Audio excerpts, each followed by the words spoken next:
అయితే నిన్న మనం చూసాం బట్టి విక్రమార్క గారు ప్రెస్ మీట్ చూసాం.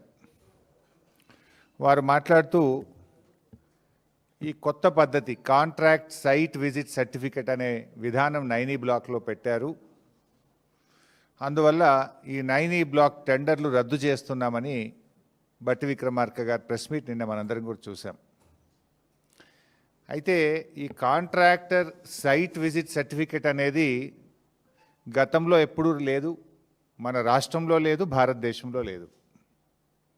మన రాష్ట్రంలో ఈ సింగరేణిలో కాంట్రాక్టర్ సైట్ విజిట్ సర్టిఫికెట్ విధానం బీఆర్ఎస్ హయాంలో కానీ అంతకుముందు కానీ ఈ విధానం లేదు.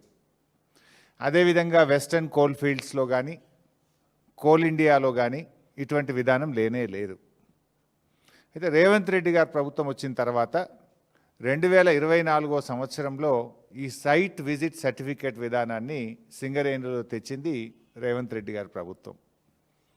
రేవంత్ రెడ్డి గారి ప్రభుత్వం ఈ విధానం తెచ్చిన తర్వాత మొట్టమొదటి బెనిఫిషరీ ఎవరు? రేవంత్ రెడ్డి బావమరిది సృజన్ రెడ్డి. ఆయన కంపెనీ శోధా కన్స్ట్రక్షన్కే ఈ సైట్ విజిట్ సర్టిఫికేట్ వచ్చిన తర్వాత మొదటి టెండర్ దక్కింది. ఇది 2024లోనే ఈ సైట్ విజిట్ సర్టిఫికేట్ విధానాన్ని తీసుకొచ్చారు. ఈ సైట్ విజిట్ సర్టిఫికేట్ విధానం వచ్చిన తర్వాత సింగరేణిలో 6 టెండర్లు జరిగితే 6 టెండర్లు కూడా +7% టెండర్లు వారి వారి అనుయాయులకు కట్టబెట్టడం జరిగింది. ఈరోజు భారతదేశంలో పరిస్థితి ఏంది?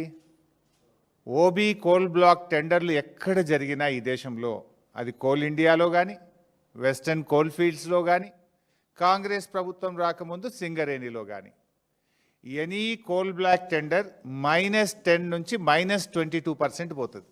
-10 నుంచి -22% పోతున్నారు కాంట్రాక్టర్లు.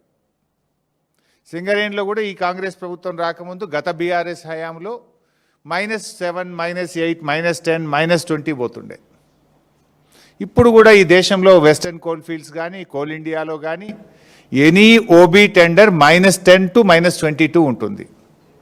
కానీ మన రాష్ట్రంలో రేవంత్ రెడ్డి గారి ప్రభుత్వం వచ్చిన తర్వాత ఈ సైట్ విజిట్ సర్టిఫికెట్ అనే కొత్త విధానం తెచ్చిన తర్వాత అన్ని టెండర్లు కూడా +7 నుంచి +10% పోతా ఉన్నాయి. అయితే నిన్న బట్టి గారు కేవలం 9E బ్లాక్ మాత్రమే సైట్ విజిట్ సర్టిఫికేట్ ఉంది కనుక ఆ టెండర్ రద్దు చేస్తామన్నారు. మరి వీటి సంగతి ఏంది?